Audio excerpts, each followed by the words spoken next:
got rid of Wes Peters. I can it take more than one Wes Peters show per week. So Patrick's back. We got kind of a catch-all episode, I think we'll call it here. We haven't done one of these in a while.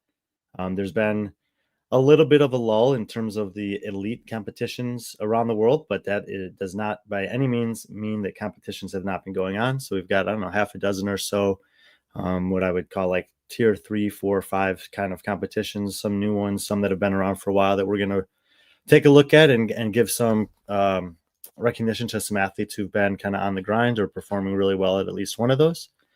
And then just going to give also PC a chance to ask me about other things going on in the space towards the end of the show. So catch-up episode should be pretty relaxed, pretty fun, hopefully. PC, good to have you back. Yeah, thanks. Hurting. It's just fun. I noticed PC's hashtags on there, KFP. Yeah. We both got a little bit more time at home, so we're diving into the fitness again. Yeah. I'm hoping tomorrow to put out a full week-long review of those Tier Mavericks. I will say those shoes are amazing. So I'll give a little bit more in depth, hopefully preview tomorrow, like on my Instagram. I'm not sponsored by Tier at all. What about by Topps Baseball? Topps Baseball? No, I've sponsored them. It seems like as much money as I've given them over the course of my career, of my life. I can't wait to do that. So, but yeah, I've been kind of full blown the last week and a half on the KFP, and it's been something. And minor setback today, but it shouldn't stop me from at least running and biking still. But yeah, just a little. I think I might have, aggravated a nerve in my back, but we'll see what happens. But until then, on the personal fitness side of things, I have one little thing I'm working on this week. I got this Cirrus, telling you about it, Flow Pro from Jeff Evans. So I'm doing a little test that he gave for me to do to kind of experience the product for itself. So in the process of doing that, I'm doing part 2 later this afternoon. Yeah. Shout out Jeff Evans. That's an OG right there. Do you know the connection between me and Jeff Evans? I think you've told me before, but forgive me for not recalling it. Well, he played football at Southern Illinois University Carbondale as a wide receiver, and we weren't there at the same time, obviously, but that's where I played football too. So, and he's kind of burst on the scene, the CrossFit, right when I started learning about CrossFit. So he automatically became someone I could relate to, not by age, but by hey, there's a former football player, and he's a wide receiver. So he wasn't like what Jeff Evans you see now. You'd think fullback, right? Yeah, you would think fullback, linebacker, but and he was actually a campus police officer at one point. After when he was done, I could see. Yeah, and that's how he found CrossFit afterwards. Is that and then so when I got into CrossFit right around 2014, that was peak Jeff Evans. I'm like, who's this guy? And guy was a beast. So what's up, T-Bird? What's up, Melanie? Julian Efford, go Dodgers. Man, what a game Philadelphia last night. I mean, I know. I don't think any home team has won a game yet in that series. I believe so. So, yeah, it's been really with the Cardinals not in it, and I don't know how you are with baseball. If the Cardinals not in it, I don't really pay too much attention to the regular season, which you would. I mean, I guess Brian would be surprised by that because you quiz me in baseball when we're in California about some things, and I think I took but no, it's kind of like the NBA when playoffs roll around. It gets exciting, and the fall classic is really exciting. Sucks for the. I'm not a Yankees fan, but I am an Aaron Judge fan and a Chaz Chisholm fan. But it's kind of cool when you see the smaller market teams do well. Well, the thing is, I have a really close friend who works in professional baseball, so I get like the updates all year long about who the best teams are, what his projections are, and then when it comes to the playoffs, we just do like a very low barrier to entry little gentleman's bet type thing. So I have some investment in it in that regard.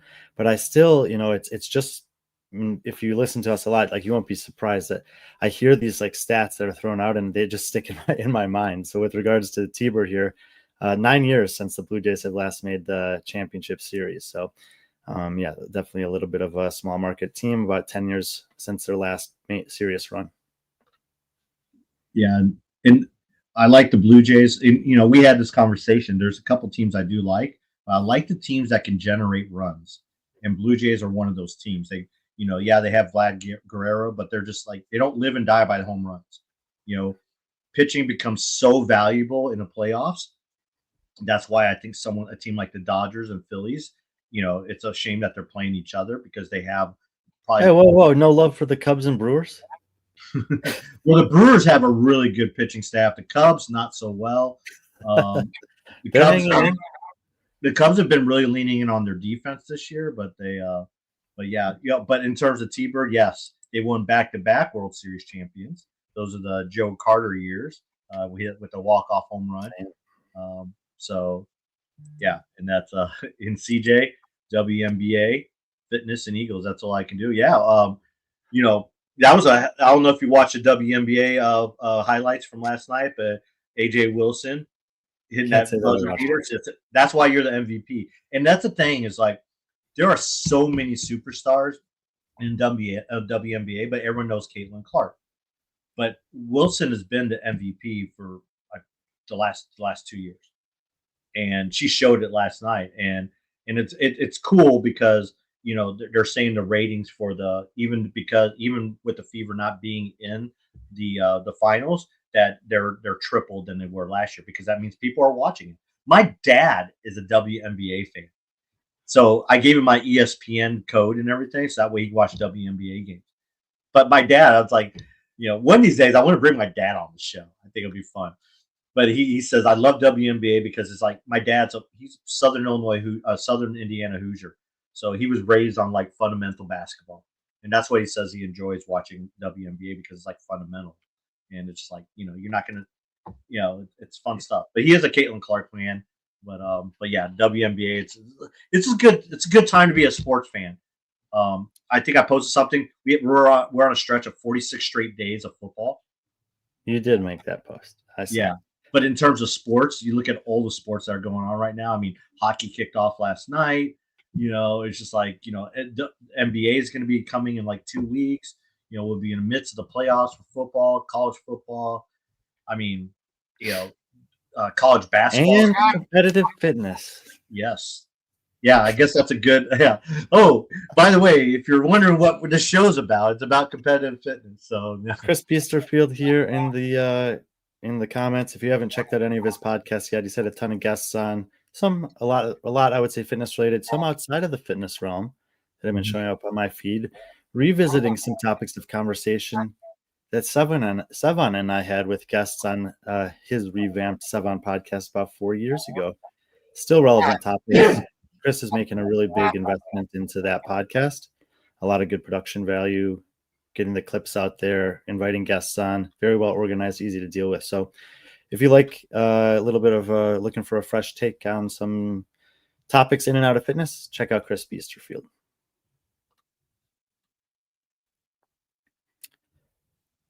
Lido. Hi, all. By the way, Lido, I have not forgotten you. I owe you pictures from the Masters games or age group games. Just trying to catch up. So I'll get those to you. I promise. So Noah is out and Harry Lightfoot is in. So, I haven't seen an announcement on Rogue's website or Instagram yet. Usually in the case where something like this would happen, they wouldn't announce an athlete not participating. They would just announce a new athlete that's in the field. So be on the lookout for those as they always do. But we're not necessarily going to speculate about it until Rogue makes it official. And yeah, Rogue is almost here. We will be doing probably a show or maybe one or two shows leading up to that for Rogue here in the next couple of Oh, weeks. So it is on I'll be, Rogue's IG, I guess. Okay. yeah. No, okay. And posting more, and they just announced here. Well, that's good. That's good for Harry. It'd be really Well, good it's for him. good for it's good for Harry. It's also like I mean I have no idea why Noah's not doing that, but we've obviously seen maybe we'll just talk about whatever we would feel like. But we've obviously seen that like athletes have been starting to express that the totality of the season, all these different opportunities, it's catching up to them, and that's expected. Noah's got a ton of things going on between being a father, the things he has with the Red Bull, WFP. He loves doing Rogue. He loves being there for the fans, but for whatever reason, if that's a decision he made, then that's good for him. And Harry Lightfoot is actually an athlete that I've been keeping a pretty close eye on. This season, I think a lot of the more focus was on athletes who chose to only do WFP, maybe not even in such a positive light, as opposed to choosing to focus on athletes that have only chosen to do the CrossFit Games season last year, which was Harry Lightfoot. So Harry, I think, saw, knowing who he is, seeing the landscape that was out there, he's definitely a guy like Anyol or Colton Mertens that was probably kind of on the cusp of maybe receiving one of those backfills or last minute pro card invitations. Like ranking wise, he should have been right up there. But he hasn't had the breakthroughs at Rogue, and so that can kind of hamper those rankings a little bit because it's such a big competition, right? He hasn't competed at Rogue. But I think that Harry has shown great maturity this year in terms of decision making, and also a great step forward with his fitness as a result of that relative to the field. He's one of those guys where we see the slow progression. Maybe the sample size of footprints of elite competitions in one given year isn't massive, but expanding his season and being able to accept this invite and compete at Rogue, I think is huge for him. And I would expect that against a field that has competed a lot this year, we'll see a pretty good performance from Harry Lightfoot. We talk about in the men's field that there seems to be this top 9 guys. Harry's a guy who just on the outside of that, but if things go well, if one or two of those guys is a little banged up, beat up, sick, like James was last year, or worn down from competition, Harry's a guy who could capitalize on this opportunity. And even though he might be the last man in the field, end up with a top 10 finish. Yeah, I kind of agree with CJ on that, but I mean, Noah's still fit, and we saw that firsthand. WFP. I mean, he's still one of the top athletes in the world, even if he is in semi-retirement. But the guy still keeps baseline fitness. I think it helps having someone like Annika Greer, where they can train.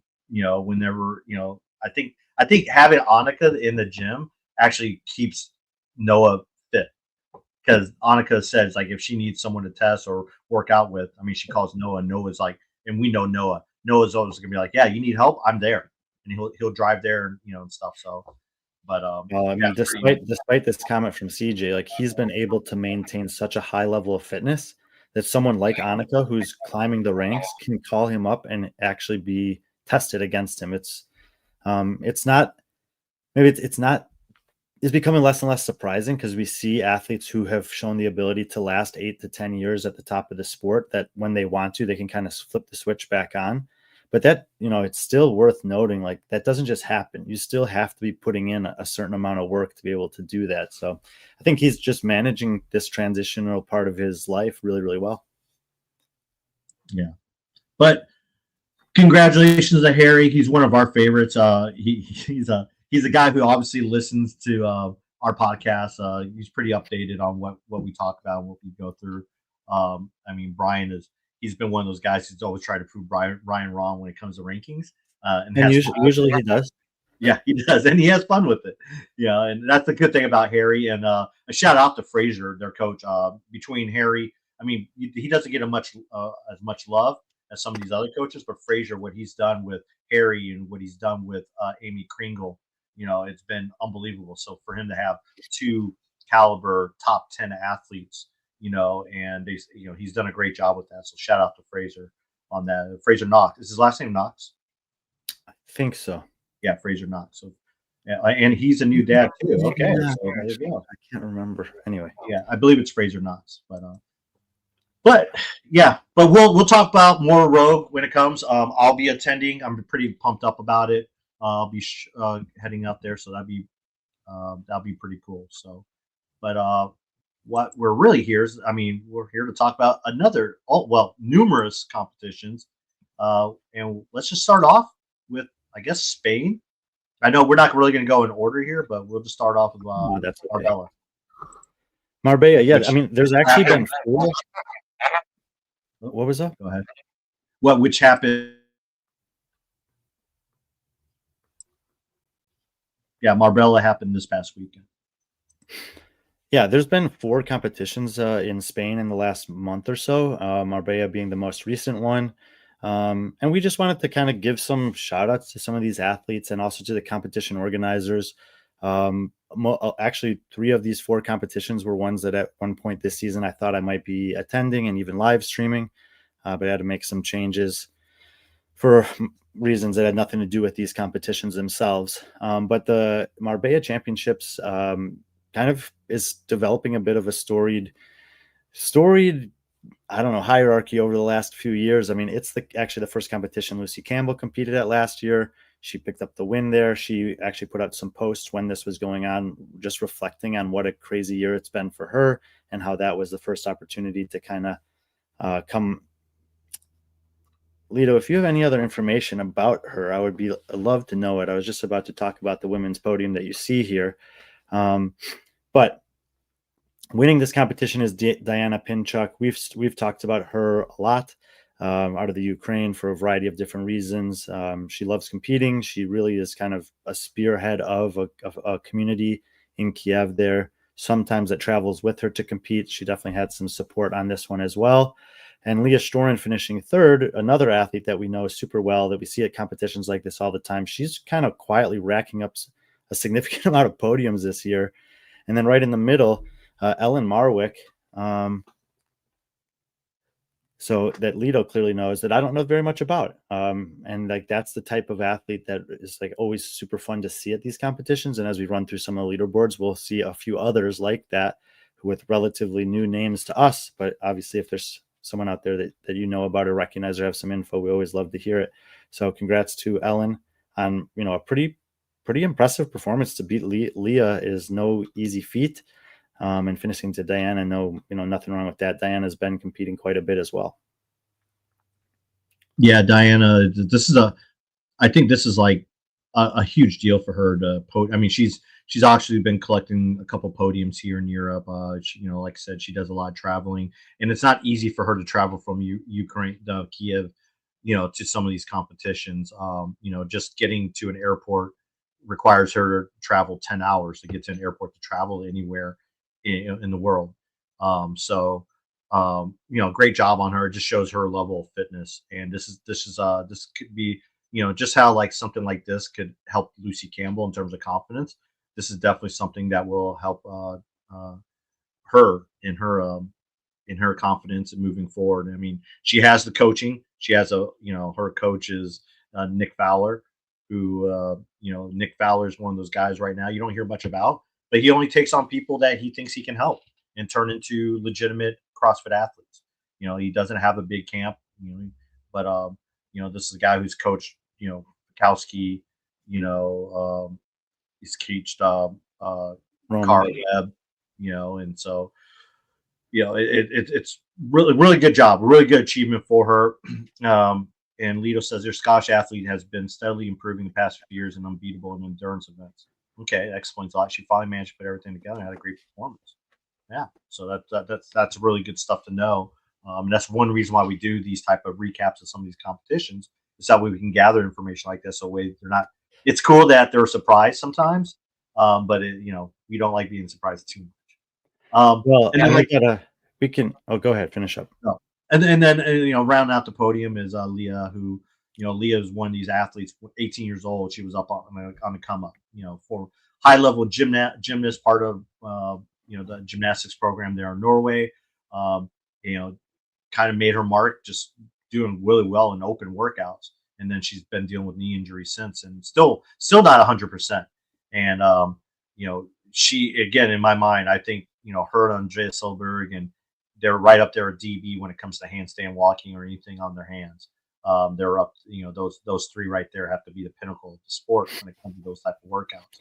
But Leah, who is, we saw her, we've seen her many times live, and she's just getting stronger. Hopefully, that knee responds. She obviously knows that the strength events are her weaknesses, and lately it seems like rope climbs have been too, which is surprising. But it's always because the rope climbs have always been some type of weird rope or weird something weird with the rope that has caused her to kind of mess up. But you know, yeah, great job. I think a very strong podium.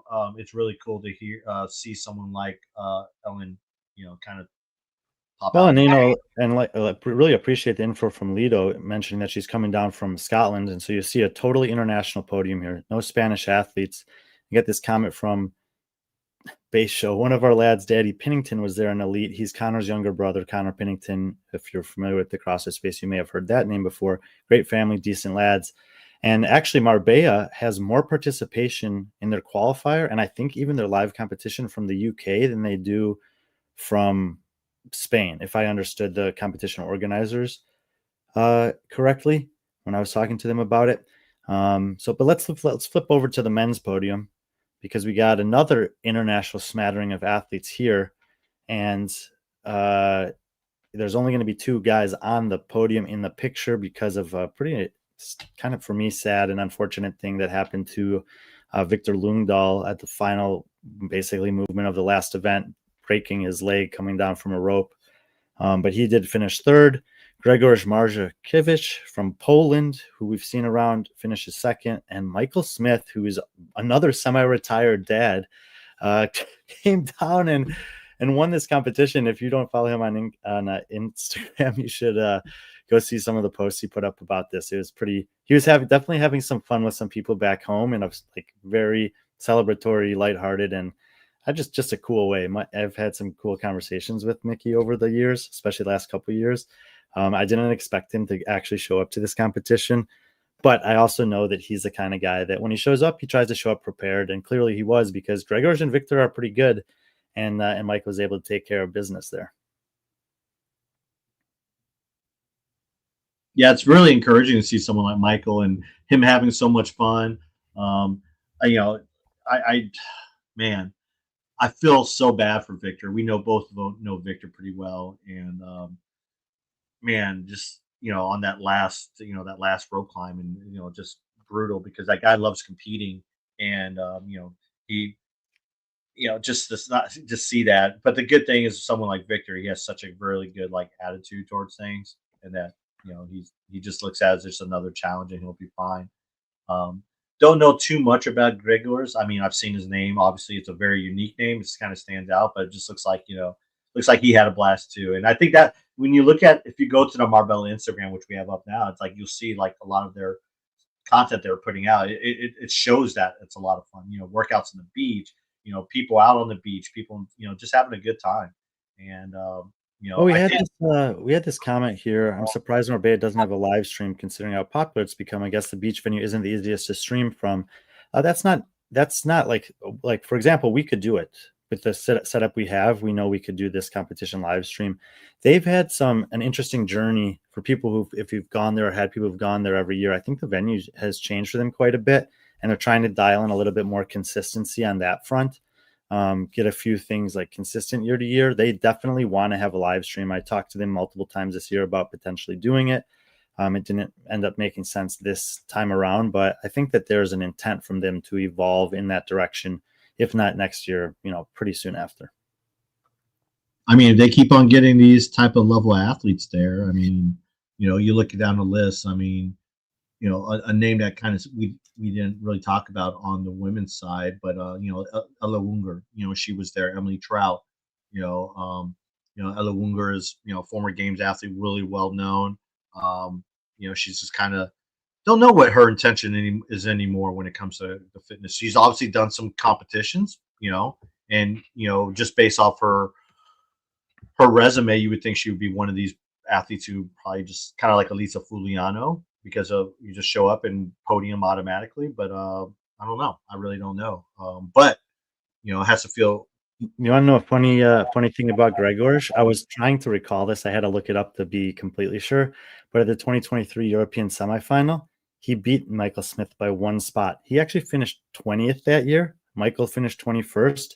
Behind him, Anjola Kai, Guillaume Briant, Callum Kleinowitz, Ludwig Hansen, Sven Jeans, who we'll talk about in a second, Augie Volishnik, Harry Lightfoot. So this is a guy who's like been in the mix, beating some big guys just a couple years ago in Europe. So you can see he's got a kid there with him. He's obviously got a lot going on, but Gregor, he's legit.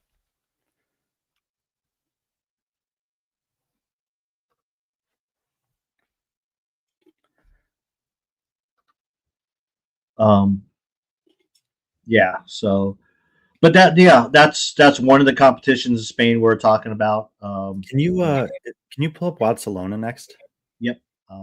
That's what I was looking for right now. So sorry about that, Watson. No, that's okay. It was just if we can start with the men, that'd be cool. Even if the women are there, we can just scroll over because CJ, did that American guy who had just moved to Mallorca show up at any of these? I can't remember his name. His name is Chris Chambers, and that's him standing on top of the podium at Barcelona this year, ahead of a total unknown Victor Garcia Deval. I searched Apollo Performance Analytics database, which is pretty robust. And if this guy had competed in any competitions, even in Spain in the last couple of years, we would likely have him in there. Nothing, not a single data point on this guy. So he, of the podium athletes we're going to talk about here, is a total wild card to me. Third place, Enrico Zanoni. So for Victor Garcia Deval, you're on my notice to keep track of and see if you pop up anywhere else yet. And Chris Chambers, yeah, we saw him. If you followed along last year, Boss Chapelqueta, he had a key win, I think, in the running sandbag squat workout, and he looks like an absolute unit. I got a chance to interview him, found out a little bit about him. He's like living and training in Mallorca, as CJ remembered, and he was doing well in this competition, but I wasn't sure. I mean, there were some other good guys there. In my opinion, outside of Jonakoski, the top two guys from Finland, Sam Zerlik and Tato Ehrenheimo were there.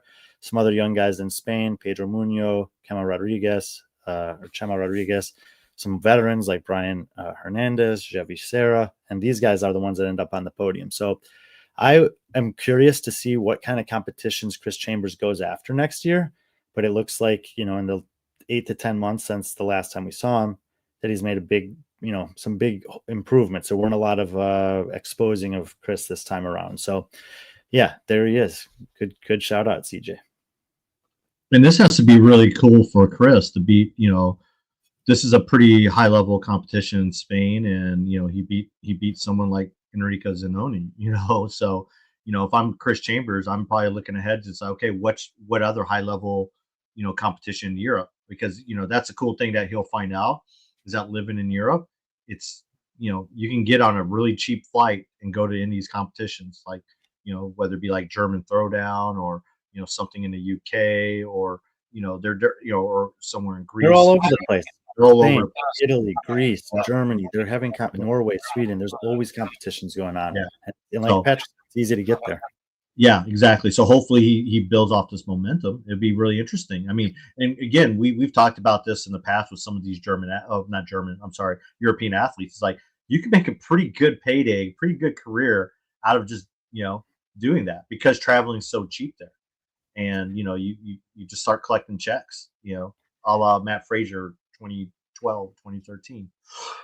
Yeah, well, I mean that's how the Jukic brothers made their starts to their careers as well, and that's in Karen Frey's done that, and we've seen some other athletes like we're gonna see here pretty soon. Elena Caratala, she's got 3 podiums in the last month in Spain, so she's collecting checks at each one of those, and those things add up. Plus, there's a lot of different.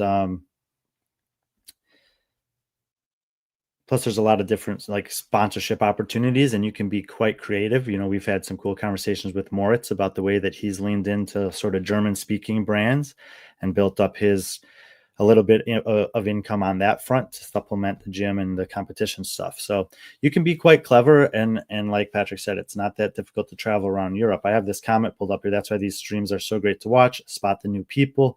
Like this comment, I cannot even tell you how much this means to me.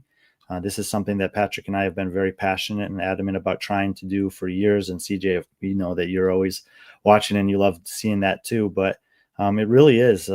It's so cool to be able to give a spotlight into some of the early stages of some of these athletes' careers, and something that, it's not easy for us to do it. We have to make a lot of effort and sacrifice some different stuff to pull some of those off. But it is really nice when we're able to. So see how next season goes. Sad we've lost strength and depth in the UK. I mean, there's still a lot of great competitions in the UK, and I don't know. I think the name still exists. They still have strength and depth origins. They still have the UK championships. They still have, Fit Fest and stuff that's surrounding that. So I wouldn't be surprised if we see some kind of version of strength and depth pop its head up again. Not to get into the whole rumor mill, but I did hear that the Fit Fest, it's not happening this year, but I also heard that they sold, I guess they kind of sold the property for that. So, and I think Strength and Depth was involved in that as well. So what I foresee is that coming back to Strength and Depth, the series that they had. We know the people involved with the series, especially with the Sid series, and I could definitely see that come back stronger, especially since fitness has grown so much. Um, so much in the UK. I mean, we're seeing a new renaissance of UK athletes, coming out, coming out, you know, out of Currently being the. sold, all in the air. Haven't found a buyer yet. Doesn't Oh, sound that's what it familiar at was. all. Uh-huh. Okay, sorry. It's currently being sold, so it means it's sold in the air. It's not, okay. That's what I heard something like that. I wasn't sure if they heard a buyer, but thanks to Lido but like I said. So yeah, it doesn't sound so much like a rumor when Lido's backing me up on that. But yeah, I mean, they did a good. I went to Fit Fest last year. They did an amazing job with it. I thought, between the exhibition with the pros, the strength and depth actual competition. They also incorporated rowing championships. They had ASICs there. They had an obstacle course race there. I thought it was a really good job what they did. And I think it shouldn't be hard in my mind, but when you have a brand like CrossFit that can't find a buyer, it kind of makes me wonder. Maybe that's another topic of discussion, but we'll find out. Well, So but it's also relevant. I mean, it's not necessarily we're talking about today, but there's been, some big competitions in December and January the last 2 years. Wadapalooza's moved out of that time period to March. I've heard nothing. The only thing I've heard about Dubai Fitness Championship is that it's not happening this year. Haven't gotten a solid confirmation from them, but I've heard from many people that it may not happen for the first time in many, many years. Fit Fest not happening again.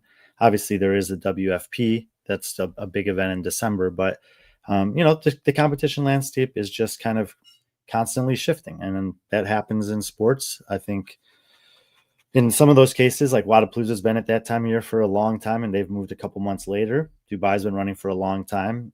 Taking a year off sometimes can be a really good thing. We'll see what happens. And yeah, if you're in the process of a sale. But anyway, let's get back to this women's podium, because this is, I would say the men's field was good. The women's podium was kind of top heavy, but very talented. I would say the favorite for the competition coming in was probably Andra Moistis, and she did get the win, so she's back-to-back champ there on the women's side. But Belgros and her have had a few battles this season now. They went toe-to-toe in Turco Tomiopaiva, and now they've gone to battle here again. They finished 1 and 2. Elena Karatalo, who we mentioned, third. Julia Blazowska, so we'll hear her name again as well today, from Poland. She loves competing all around Europe. She was fourth. Sina Samseth, who's down in Mallorca with that crew, I believe, but is Norwegian, finished fifth. Those are kind of the big names on the roster there. yeah, and then I saw Nelly and Tuva on there as well. Those are two names to kind of keep an eye out on. But no, Moistus, I mean, she was one of those athletes at Wadapalooza 2 years ago, kind of like, came out of nowhere, and still looking for her to kind of step up, and this is a good win for her at Watson against a very, I mean, very good field, I thought, in Burgos and Elena. So you have like two scopes of the And look, spectrum. if you only ever watch Elena Caratala when she competes outside of Spain, you don't Yeah, understand how good she actually she is. is. Yep. She's kind of like Karen Freyova, but just like the footprint of excellence shifts a little bit. but she's obviously online. She's amazing, but in Spain, she really competes well. She's like difficult to beat at most of the competitions. She's almost always on the podiums there. So like Elena Caratal in Spain, very formidable. Yeah, so you're basically coming in there and beating her on her home field. So, but right, Well, great job. well, yes and no. Andra Moistis, she trains with the Grit team that Oh, runs yeah, the competition. So that's this right. is also sort of like a little bit of a home competition for her. The thing about Andra is, like in the last couple of years, you've probably heard the name, but it's not so easy to like really comprehend where she falls in the global hierarchy. I think I had her pretty high when we did our last power rankings, but like fifth place at the French Throwdown this year, but it only took two to the game, so you didn't really hear much about her. Sixth place at Wadland Fest a couple weeks before that, same thing. They only took two or three, maybe with a backfill, but you didn't. She just was just on the outside of that conversation, and so in terms of like quote unquote biggest competitions where you could, if you're only following games qualifications, she didn't do WFP at all this season. So if you're following that, you wouldn't have seen her. But in the meantime, second at Turco Tumiopaiva, fifth at Pixel Showdown the previous year, third at Tumiopaiva the year before that, back-to-back wins at Barcelona. Like you said, 2024, sixth at Wadapalooza, second at Oslo Throwdown the year before that, third the year before that at Oslo Throwdown. She's been making podiums and having top 10 finishes pretty regularly. Yes, she's from Estonia, and I think when she's like, what's her next move going to be? Is she going to go for the games next year? Will she finally make it and have that big stage opportunity? Will she kind of, wait and see what WFP has to offer and try to make a run at some, especially if there's a competition that's happening in Spain where she obviously has had a lot of success, would she try to put some focus on that?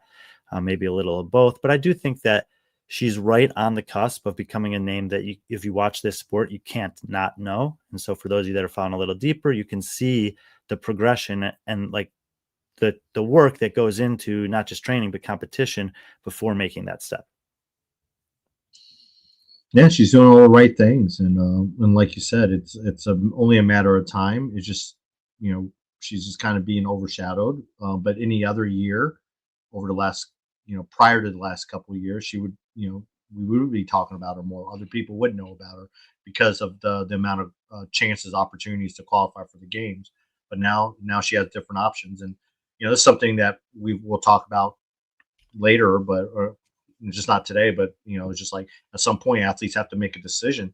How they want their season to look like. Right now, I still don't think we have a clear picture of that on either front. And I think until then, athletes are just going to compete. And I think the European athletes right now, they're used to the volume. They're used to competing year round. Someone like Elena competes. Probably does a competition a month. You know, we've talked about this. I mean, when we talked about Nicole Her, we'll see her name again. She's one of those athletes. I mean, these Europeans are used to doing that, and we'll talk. There's actually some athletes in the U.S. and we'll bring up a couple of those athletes when we talk about beach brawl. But there are some people that they know how to train for this. Maybe not the level of the games athletes, but they're probably more used to it than maybe some of these games athletes are.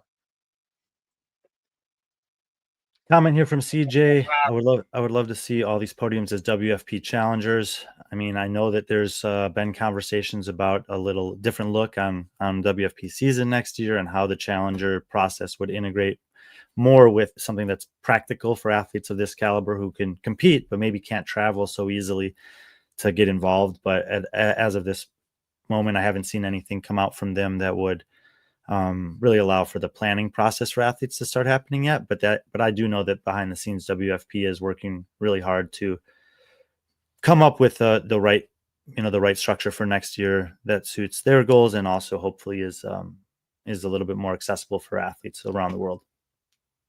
Yeah, and you can see that. I mean, they in the interviews that Will's had and Rogers had, and even and Jason, like there's no secret that WFP is involved with those competitions that they run. So I think you'll be seeing some of that in the future, possibly, whether it be like something like the Oslo Throwdown being a qualifier or something like Monster Games, being a Oh, you qualifier. even see what they announced, I think, yesterday, this partnership with Amsterdam Throwdown, that Yeah, teams exactly. can qualify from there to the finals. So Mhm. there's, they're clearly watching what's going on in terms of global competition, having Mhm. conversations. Obviously, when it's someone like Roger or Jason who already have competitions, that's really easy. But the fact that they're reaching out and getting involved with someone like Amsterdam Throwdown Yeah. shows to me that they're having probably a lot more conversations than it might at first appear. And it benefits both parties. Like if for something like Amsterdam Throwdown, who isn't well known. I mean, when you think of Amsterdam, you think of lowlands. But it gives them a name like WFP associated with it, so that helps draw some people. And for WFP, it helps fill in some of those divisions that they need help with, or to to have competitors in to have a full field. So it's symbiotic relationship, and I really think it's really cool. And you've seen it in the past. I mean, for example, like Waterpalooza's always been known to do that with the LATAM Cup. You've seen it done with like the Monster Games and Desert City Classic. And With other Cash competitions. Crucible and NorCal. Exactly. You see stuff like this. Now you're seeing it at a bigger level where these mid level competitions are becoming like semifinals. You know, basically for a higher Yeah, to or a higher. regionals, whatever you want to call them, but they're just Yeah, local to the yeah, athlete's area and provide an opportunity to get to that next level. And I think that that's, whether it's LATAM Cup, the game season, the WFP, like that's a really important thing for competition. If you have a season, if you have a league, if you have something that's evolving over the course of months, keep that in mind. Like making an opportunity for athletes that's realistic for them to participate in, that can also catapult them to a big stage. That's the way to get some of these fresh faces and new names integrated to whatever it is you're trying to do. Lido, is there a challenger division in Copenhagen? Nope. This has been known all season long. There's 30 men and 30 women that have made the finals. 20 of them will earn the opportunity to have a pro card next year.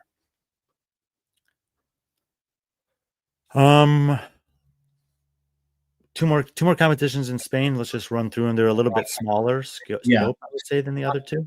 yeah. Let's just keep on moving. We'll go to the Far West Championship. Far West Championship, fascinating competition, popped up this year for the first time. And it actually took place on the weekend that Madrid Championships was originally going to take place. Joe Yasu was out there. He's actually in Morocco now for the Kite Surfing World Cup, I believe, which is just so sick to say. Like, oh man, that's such a cool job he has. But he was there, so I'm looking forward to learning more about the competition in general from him. What I will say about this men's field is that the men's field you have up there, or the women's, sorry. Is that the women's field? Yeah.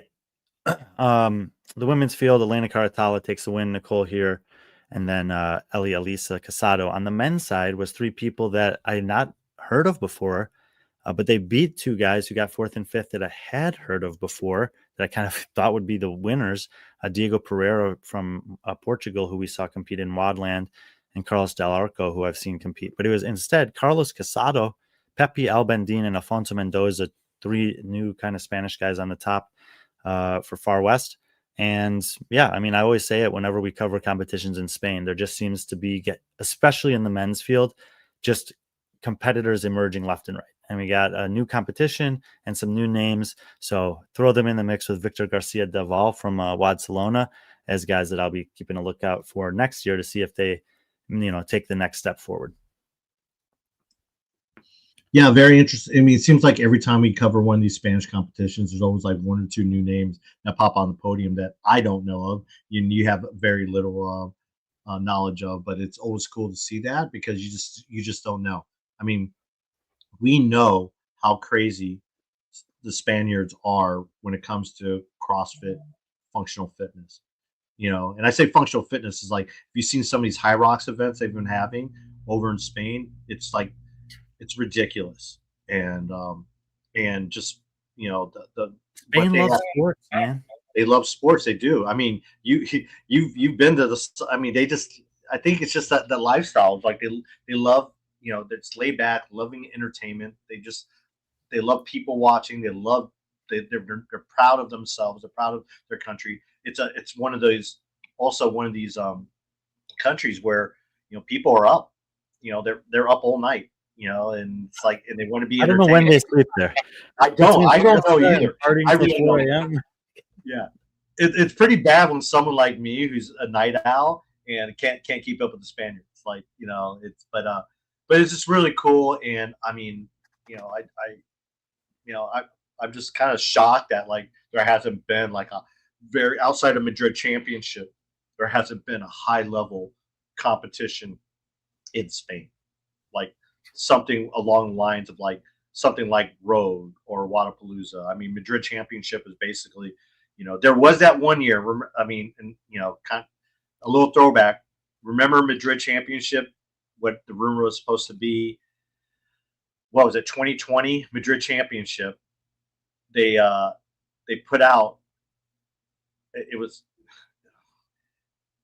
I was looking forward to it because of the team division. That was a year that Fraser, Vellner, Brooke Wells, and Catherine were supposed to have a team competing at Madrid Championship, and that was a year that they made the prize first for teams like 3 times higher than the individual. And of course, that got canceled due to the pandemic. But I just remember hearing all these other people just trying to like come up with teams, just so that way they could topple it. But that would have been huge for Madrid to have all those superstars, competing, especially in a team environment. Can you imagine that if that would have happened? Yeah, but didn't happen. Far West Championship did. Congrats to everyone who made the podiums there. Yeah. At the end of the day, it was a hard competition, multiple days, and these guys emerged on top. So curious to see if they'll bring it back. I mean, this was a competition that announced a lot of big name athletes that were kind of supposed to be in the field, and almost none of them showed up on the men's side. That happens.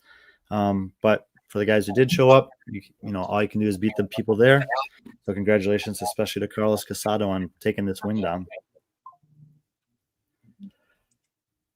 Last one we have, I think, is Iberian Throwdown. Well, did you want? I know you briefly talked about the women. It was funny hearing like Nicole when you had that conversation with her and that she was going to cut back on competitions, and she did announce she was going to do this one, but still, it's just like, you know, she's a beast. I mean, yeah, she's a beast. And then of course Elena again collecting podiums here. So just Yeah, it was a great battle. It looked like a great battle between the two of them. Elena got the better of her here, and then another new young name, Elisa Casado, maybe related to Carlos, who won the men's field, takes third place there. So, yeah, Iberian Throwdown. There was definitely. Sorry, I have it so small on my screen. Who are we starting with? Women again. Women's side. Once again, it goes to Elena Cartala. Julia Blazowska taking second here. So Elena had beaten her by one spot in Barcelona. A couple weeks later, beats her again by one spot here. And then Laura Gonzalez got third.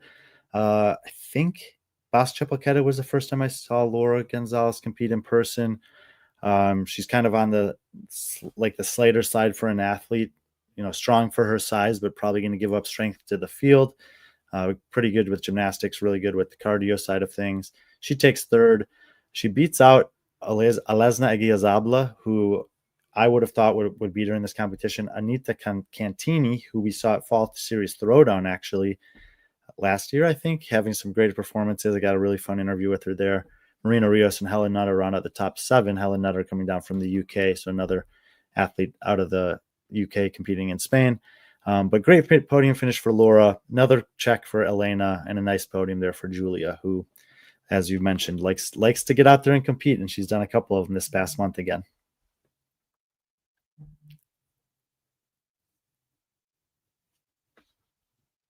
Yeah, I don't know too much about this competition. It was actually you brought it to my attention, but looking at the field for both, for the women's side, Elena doing such, just making stuff. I mean, can you imagine what her trophy, like what her gym looks like? You know how some people they give their placard or their awards or whatever. I don't know if she gives them to her gym or she has a room or her garage or whatever, but that girl probably has like just like I imagine like I think it was like Froning that mentions like he has like down in his basement. It's just like that's where all his stuff's at.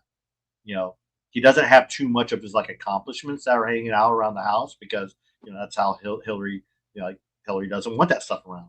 But I just can imagine someone like Elena and just all this stuff, like, whether it be these. I mean, it almost looks like these are weights they're giving them as prizes, as a their medal or whatever. But I just think it's really cool. And Elena just again just collecting checks, collecting podiums, and yeah, I mean she's a great ambassador for not just Spain but for the sport and for Europe, and it's just really cool to see her do stuff like that. And I mean, I need to just keep track of what all the competition she's doing. I think that'd just be a fun. But on the men's side, though, you mentioned him earlier. There was actually both. I think Sven and Fabi may have collaborated on a post following this. It was a very close battle between the two of them. Sven Jeans takes the win. We've seen Sven before. He's one of those guys I just reeled off from the 2023 semifinal.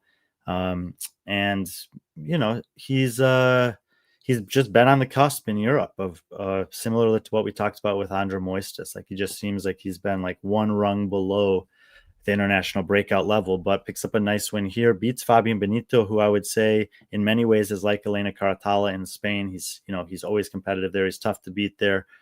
Arnau Sabate takes third, which was really cool for me to see. I think he did Wad Salona as well, but finished outside of the top 10, a little bit on the kind of underwhelming compared to the progress I've seen him make with the finishes there, but it was a pretty international field. But he beats Dami Martinez and Isidro Otero, a couple other guys from Spain that compete a lot. So I think similar to Laura Gonzalez, is a nice podium for Arnau Sabate. And when you think back to like that recall of events that we were doing with Andre Moistis going back 4 years, like this may be the first podium for Arnau, but I don't think that it'll be the last. Yeah, I agree. I agree with that. I mean, I could definitely see that. I mean, again, this is a pretty, really top heavy with Sven and Fabi, but again, it's one of those names that just keep an eye out. He's put people on notice, especially in Europe, and we definitely recognize that, and we'll add him to the list. So Well, everyone there knows Arnau. I mean, he yeah, competes a bunch. He wins some workouts. He has some good showings. He has some weaknesses. He's just not the strongest in general, yeah, but he's getting stronger. He's getting more competition under his belt, and I think he's kind of right on the edge right now. Like, he's either going to take this and start having more top fives and more podiums, or it may just he may just always be. There's guys like this too that are always just outside, and so let's see where it goes from here. yeah. Well, that's pretty much the Spain, the month of Spain, or the month of competitions in Spain. It seemed like they pretty much dominated. But let's just bring it back to the U.S., I guess. And there was a couple, well, one main one that we were obviously keeping tabs on, and that was the Pensacola Beach Brawl, with another competition that yeah, I think it's on our list. It's one of those competitions I want to go to. Every time I hear someone going to it, they talk about how well it's ran, and how much fun it is. And we know a lot of people involved with that, especially on the media side.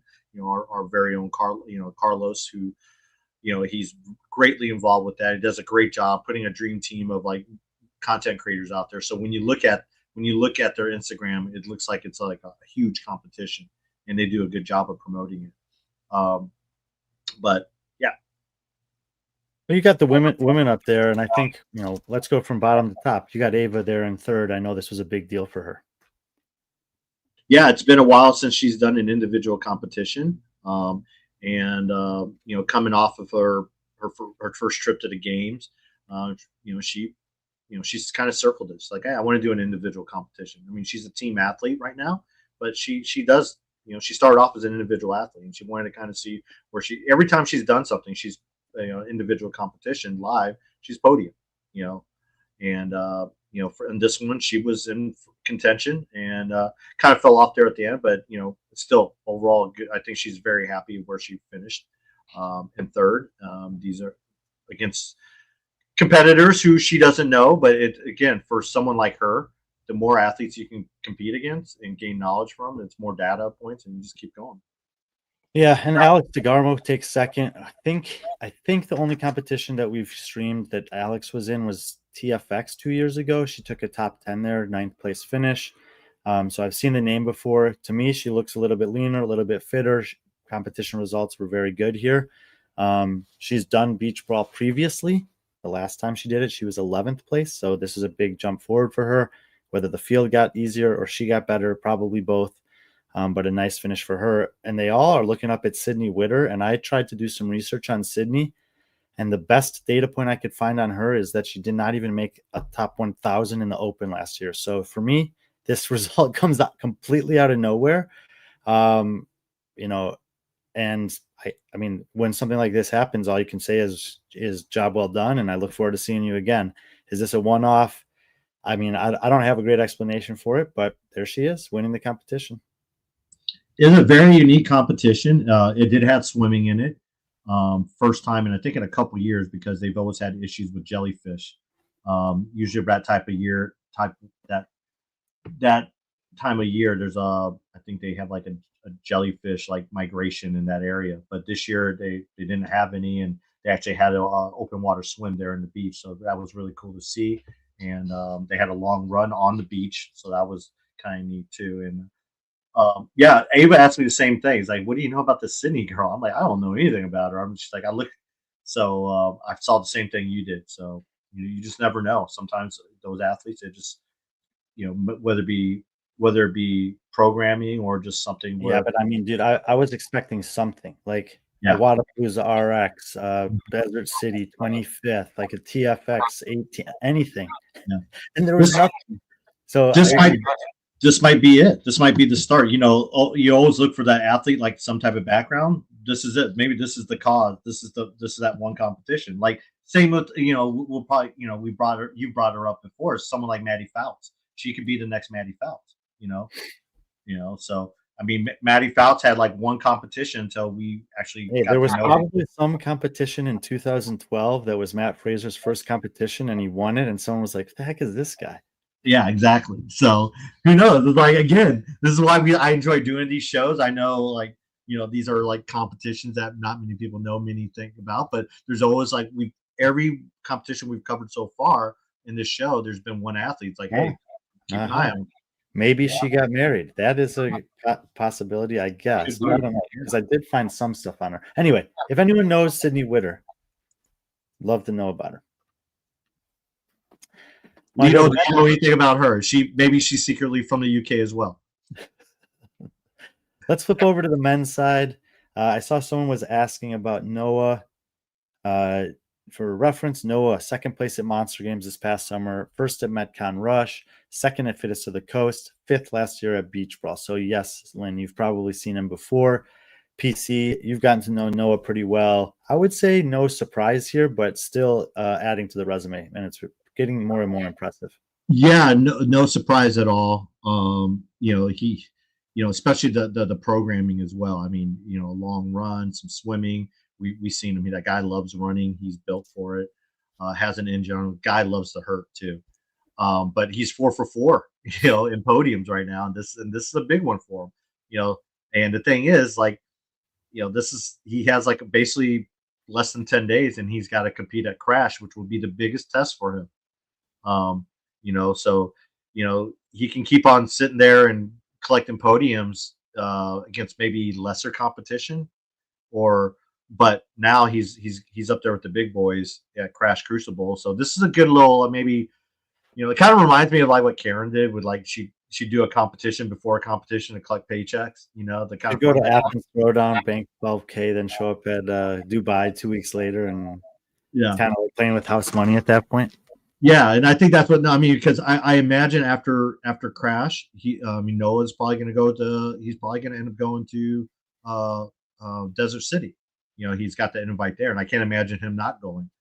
I'll find out for sure. I mean, but yeah, just a great performance. So, someone like Brian. Brian's an OG. He's been around for a while. I mean, he He's used won to be this an competition before. yeah. He's an EMOM athlete at one point, wasn't he? That I don't know. Yeah, but Brian's like I said, he's won this before, and Josh Felix has been around too. So for Noah to kind of If you're come looking down, at the name Josh Felix and scratching your head, you would have seen him at the first tour stop for WFP Challenger Division and also at Syndicate Crown. He had top 13th in the Challenger, which is top half, and 20th or 19th in Syndicate Crown. So a little different field, but he's been getting more competitions under his belt this year, and this is a nice podium for him. Yeah, really cool. One thing, another cool thing about beach ball and what makes it so unique is like it starts off as an individual competition, and then on Sunday it becomes a team competition. So let me transition to that real quick here. Bring up that podium. Where is it? It's up here somewhere. It's coming right there. Yeah, I didn't even know that. I thought their team competition was in April. What do you mean it transitions to team competition? Well, they did. They tried to. They did. They tried to do a spring beach ball. I think maybe they still do, but that one's just. I think that one's just team. But they do like a 1 day team competition. They do 3 events, and they've done this every year.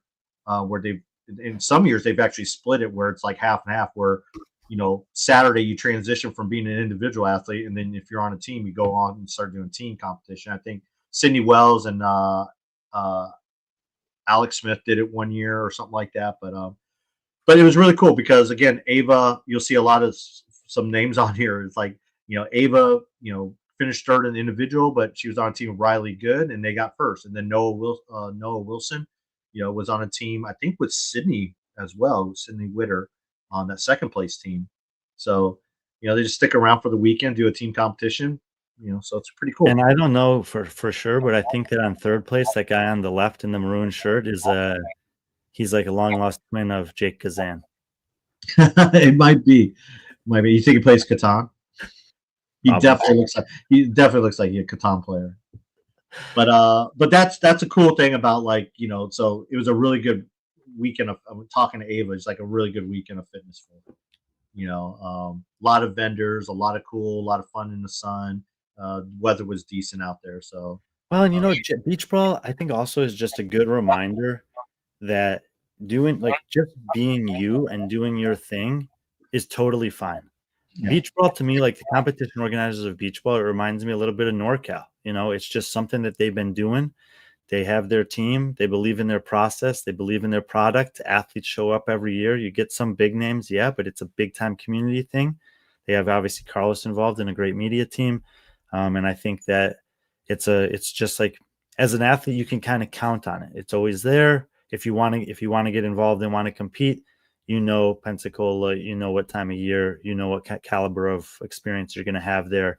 And it continues to get reviews like that from someone like Ava, who's competed at the game. So she's, she has a good measuring stick to provide some feedback like that. So another successful year for beach ball, I would say.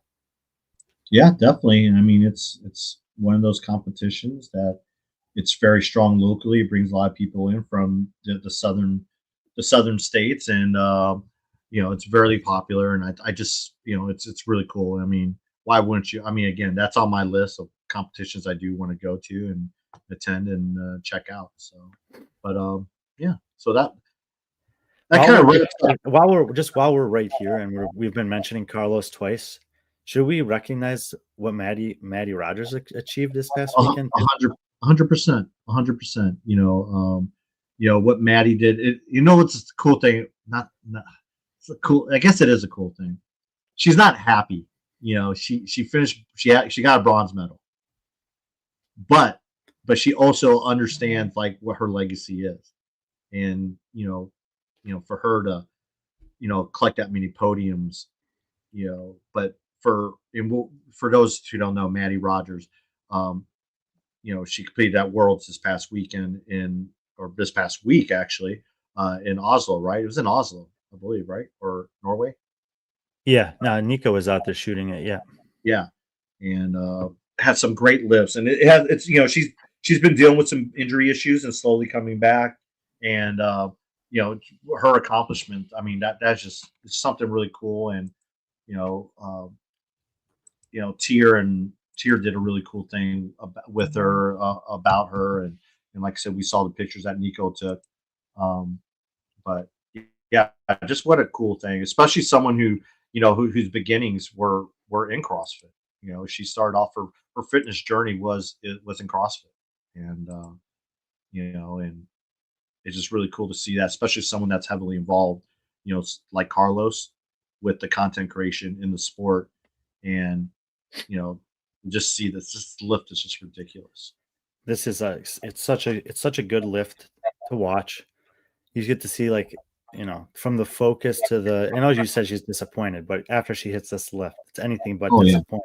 Like, yeah, and this I when I watch her Olympic lift, my favorite part of watching is the jerk. I just think she's got such a dynamic movement, and then she's so strong underneath the bar, and she hits that lockup position as good as anyone.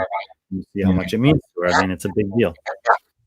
Did you see Sophie Shaft? I mean, I don't know the rules, but I guess she got like a controversial. Speaking of CrossFit, former CrossFit athlete that's turned into Olympic lifter and doing really well.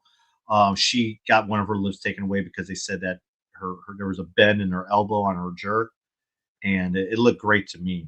But just to see that, Controversy in sport, I unheard know, of.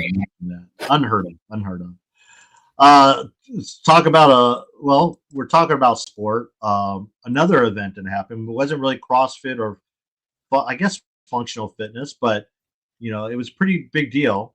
HWPO High Rocks Boston. Yeah, I mean, One, obviously, yeah, yeah, go ahead, go ahead.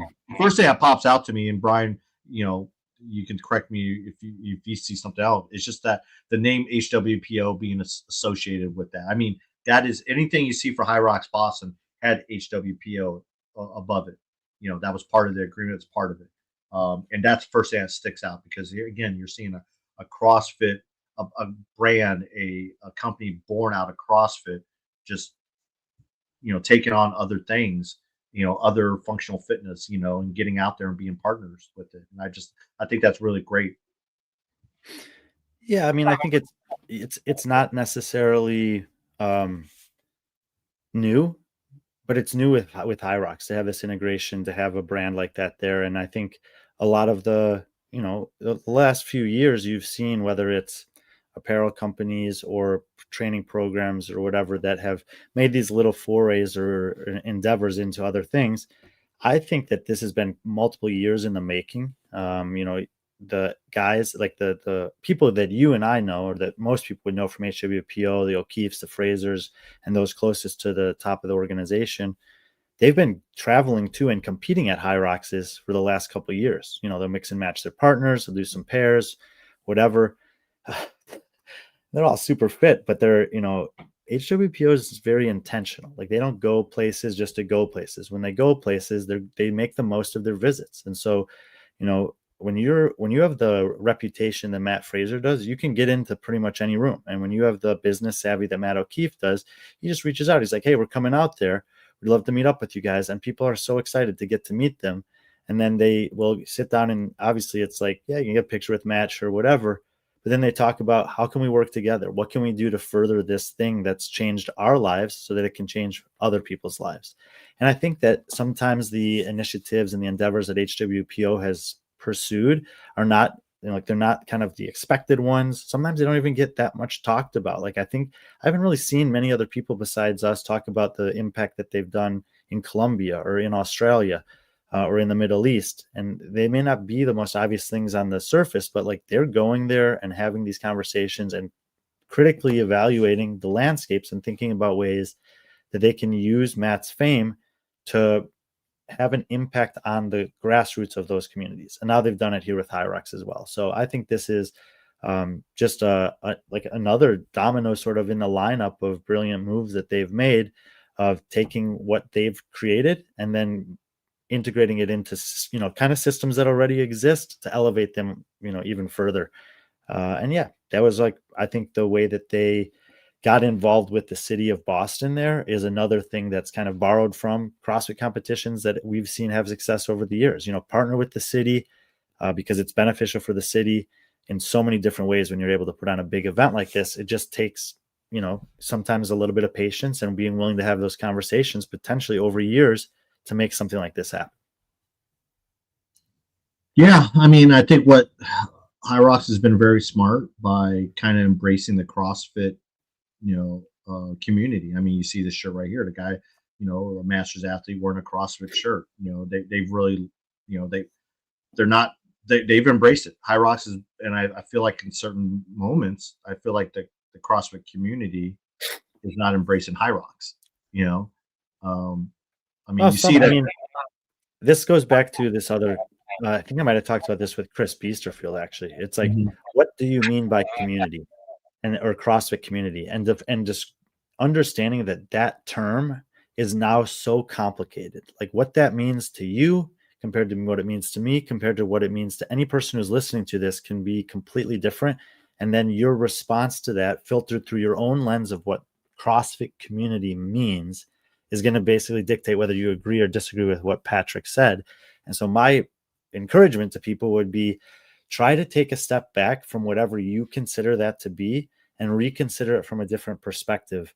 And this is something that somebody who works for CrossFit has recently told me, is I consider the community, when I talk about it, to be anything that's a derivative of the methodology that we know as CrossFit and how that's expanded globally to make an impact on health and fitness. And if you are willing to take that wide scope view, of course you can dive into things and dissect and critique and whatever. But if you're willing to take that wide scope view, then yeah, this absolutely is a part of that CrossFit community that you're talking about. It may not have the name CrossFit on it, but we know where it's a descendant of. You're still muted.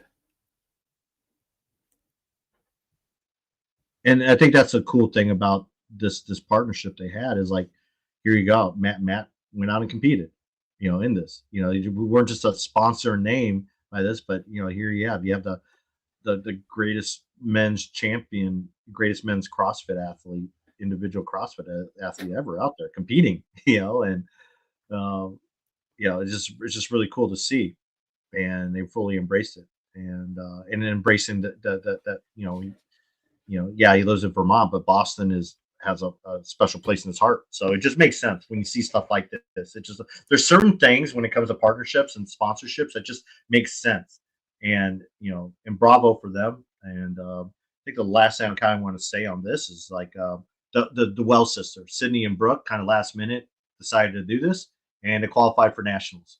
You know, They did very so well. yeah, well, you would. I mean, I remember when a year, almost a year ago, when Sydney didn't make the games, and I'll take a little bit of props for this, because when she didn't make the games, it's like she did reps ahead.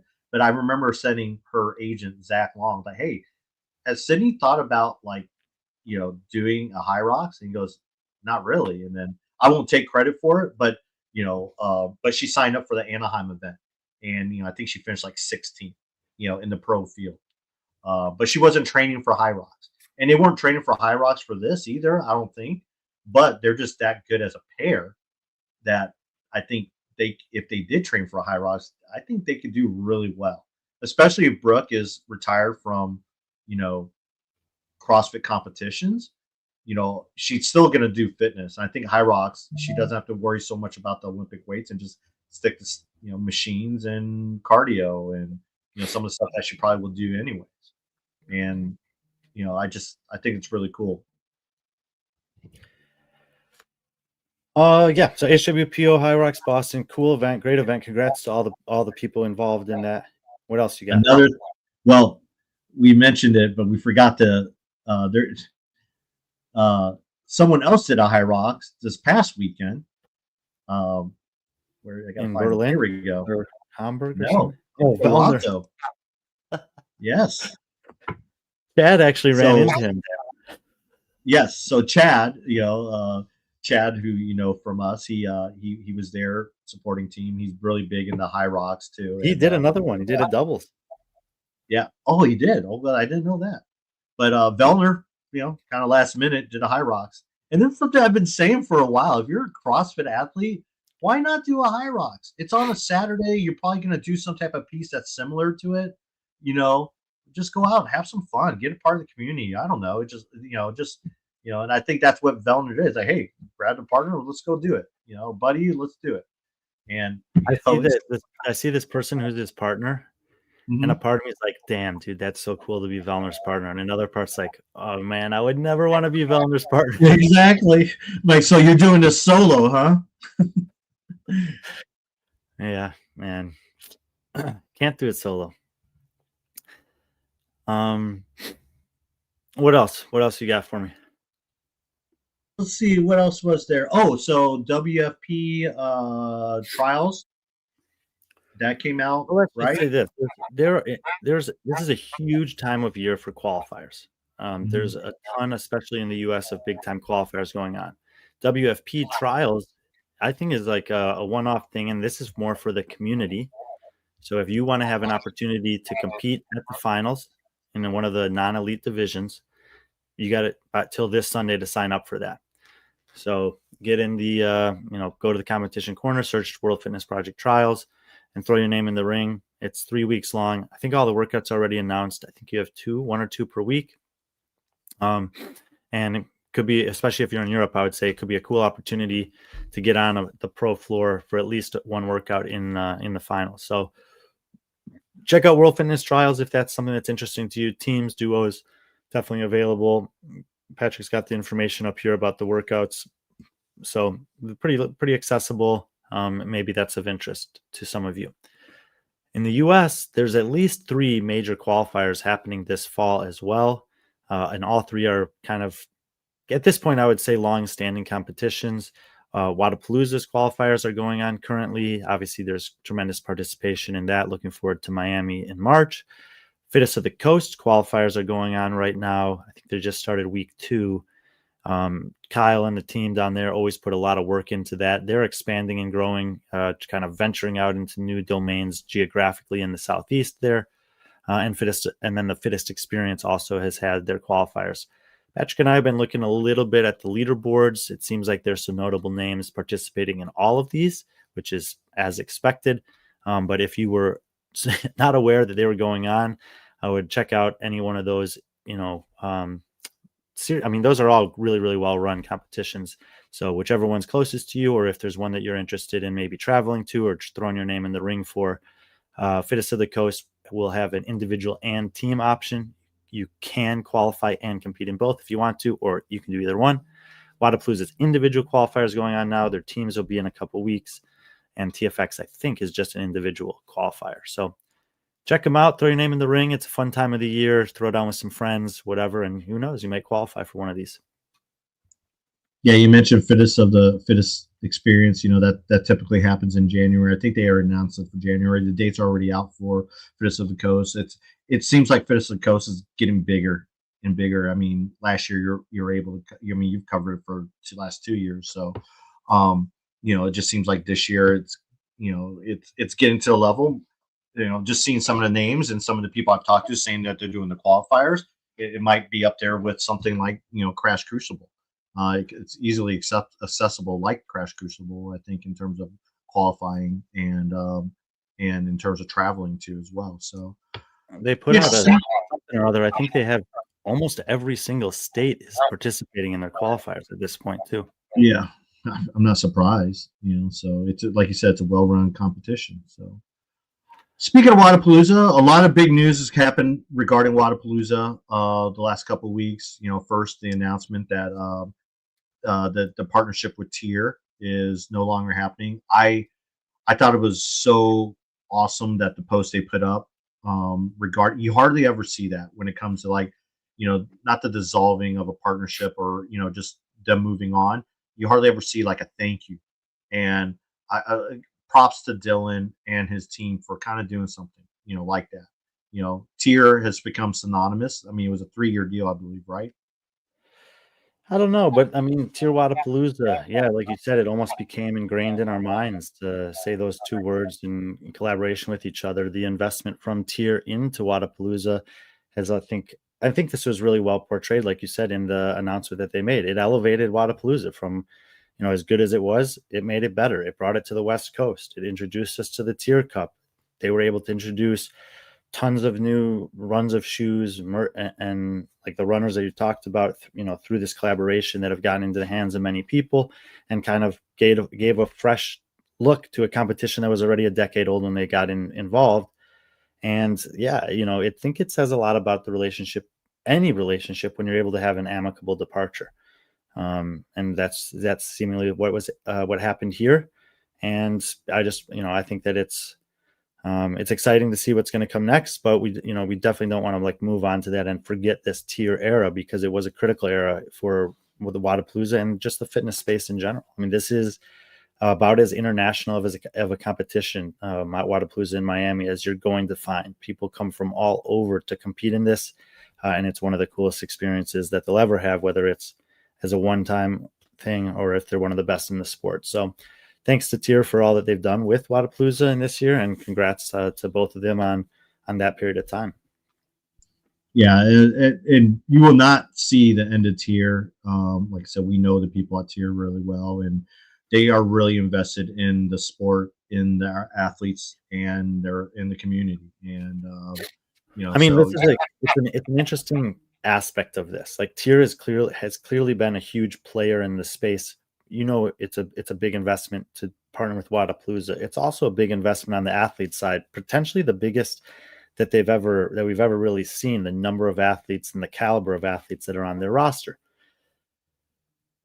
If you're not doing Wadapalooza anymore, who knows what that looks like from the back end of freeing up some cash for Tier, and where do they want to reinvest that? One of the things that's kind of at the forefront of conversations right now is, what are the athletes going to do next year if they're really put in a situation, not because CrossFit tells them or WFP tells them, but just because the reality of the timing of the season and the stress of the sport, that they can only do one or the other.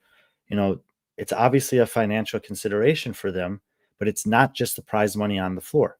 We've spoken about it before, that the sponsorships tied to those results at various competitions can have a huge impact on athletes' decision-making process of where they want to compete and where they want to put their focus and energy.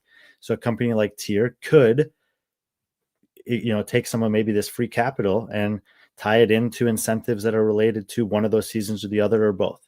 They could also take some of that capital and maybe invest in something that's not quite as expensive upfront as partnering with Wadapalooza, but could still have an outlet for them to showcase some of their athletes, some of their gear, or whatever else. So I think that Matt and Corey and the guys over there and Rachel, they absolutely love the competitive fitness space. I saw this question about the Tier Cup. Don't really know the answer to this. I think Tier Cup is a cool thing that those guys feel very proud about and would love to still maintain, but how that looks in collaboration without Wadapalooza, I'm not really sure. But I agree with Patrick. I think we'll continue to see Tier around, and I think that, but whether it's in right in front of us or in the background, that the way that they choose to continue to support the athletes and the competitions in this sport could be a pretty critical decision-making factor for some athletes and competitions going forward. Yeah, again, I just think it was just a classy move by Wadapalooza, and what he put out. And and speaking of Dylan, another part of the news that came out is that Wadapalooza sold the property out of Wadapalooza, which was bought by Loud and Live back in 2018 or 2019. And it was a property they put it under the umbrella of Loud and Live Sports at the time, which was headed by Matt O'Keefe. And O'Keefe left, and then Dylan kind of slid into his role of vice president, I think, of Loud and Live Sports. I think that was kind of his official title. But they sold that. They sold that. Loud and Live sold the property that was Wadapalooza to a group led by Dylan. So I would say that's a little bit of a misrepresentation. Yeah, led by Dylan, and I would say Dylan. So it was sold to a group for sure. I don't actually know a ton about all of the players in the group, but I know that what was important to them, or part of the thing that was important to them in this acquisition, was maintaining the DNA of Wadapalooza, and that basically is Dylan. I mean, I actually have had some great conversations with him since SoCal, and we were reminiscing, and he's like, yeah, dude, the first year of Wadapalooza, I was just a judge. And then the next year I was an MC, and it was the first gig I've MC'd. Well, I mean, look, he did the games this year, 12 years later. So he's been MCing all over the place and is obviously one of the best we have at it, but that was his first ever MCing job. And then I think by the third year, he was a little bit more involved. And by the fourth year, he was kind of on the top level and has continued to be there. They wanted somebody who knew the history, who knew the legacy, who lives, breathes all the stuff that Wadapalooza is about, to be a part of it. And for someone who's invested so much into that, to then have an opportunity to be involved in like the purchasing process and have ownership in something that he's invested so much in, it's just incredible. Dylan's a friend of mine, and I'm always impressed with what he's able to manage and pull off with these competitions. So obviously to be a part owner of it, but I think that it's not Dylan and co. It's more like they've kind of brought him into their team so that they could maintain that, and also reward him for all the commitment that he's had to it. So I think that was a little bit maybe misrepresented in the original posts about it that were put out there, but he is a part of the ownership team, and there's a new group of owners that are driving Wodapalooza forward now.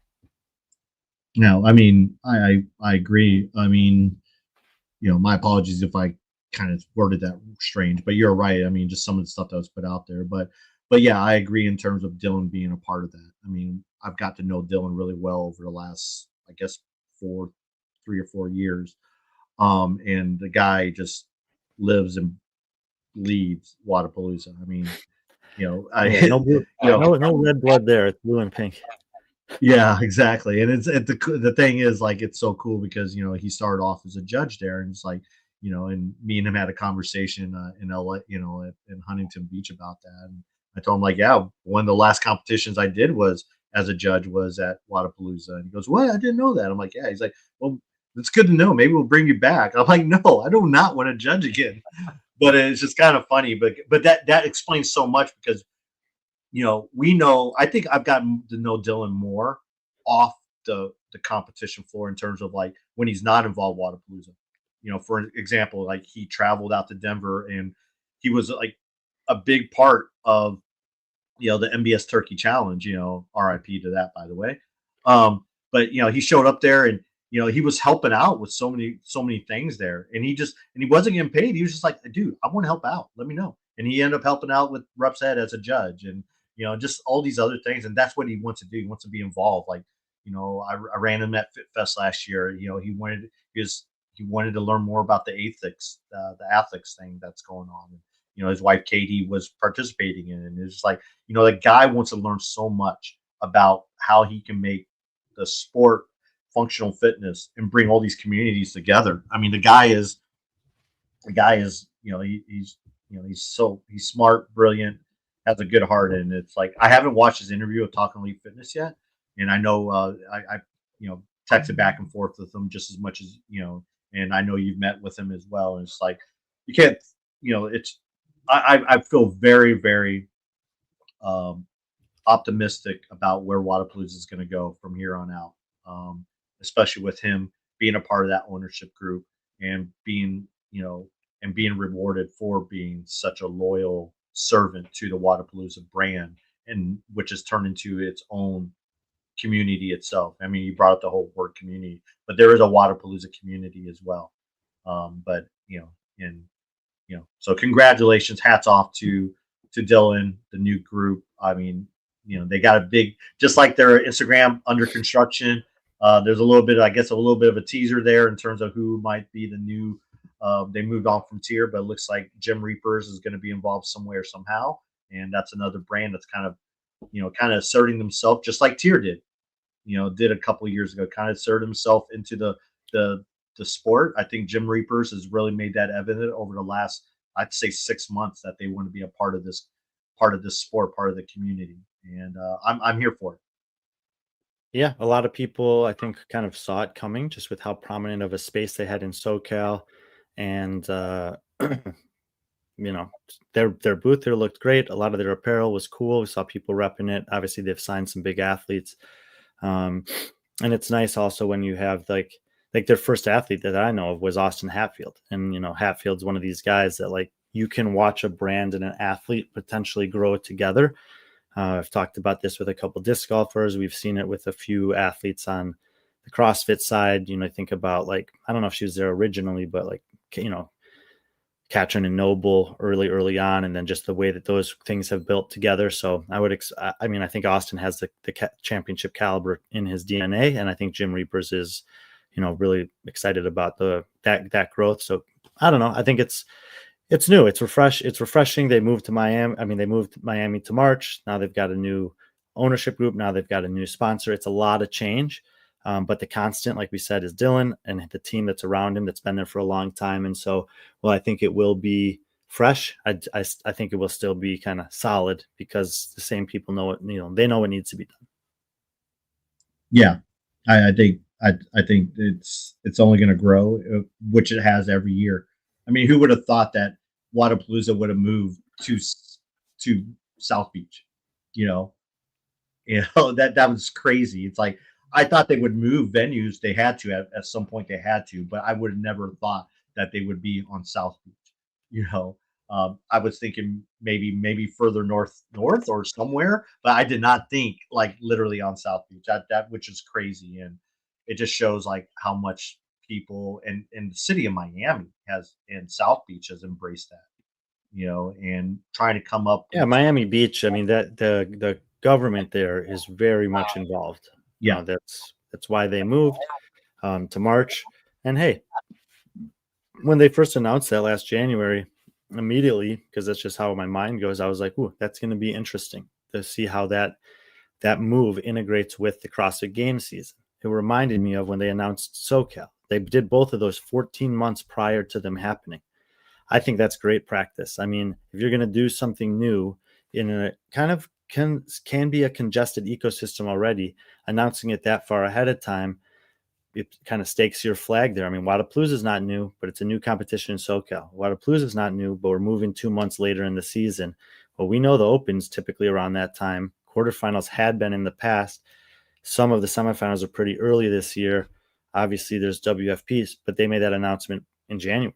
So now everyone's kind of they have that information. And look, Wadapalooza is not going anywhere. And you want to talk about, like we said, a community event at the international level, it's as good as you're going to find in terms of a live experience. The only thing that rivals it, and obviously supersedes it by tenfold, is the Open, or 100-fold. Well, now they've partnered up with the Open too, and that's kind of I think a wise move on both parts. Okay, that's in our season's always here. We're moving here. The reasons for moving to March make so much sense when you talk to Dylan, and it's also just an amazing thing that Miami Beach City is doing for their community to try to redefine that time of year to something that's a little more positive. And so I wasn't surprised to necessarily see that, and I think that it just makes sense, and it's kind of cool in a year where there's a lot of things that, if you're just kind of looking, don't make that much sense, to see something that just seems like such a natural thing to do. And I want to give Dave a little credit too, because you know Dave obviously takes a ton of criticism for a lot of different things, but in order to do that partnership, he's going to have to work with Dylan on the programming side to make sure that they have everything that they need to plan around that, which means he has to let a couple more people into the fold, which is something that he's taken heat for not being willing to do in the past. And then when he has done it, sometimes the leaks get out and then he still gets the heat. And I mean, that's part of being the front man. But, I think for both parties, it's a right decision. And, yeah, I'm looking forward to seeing what Miami has to offer this year with the new regime.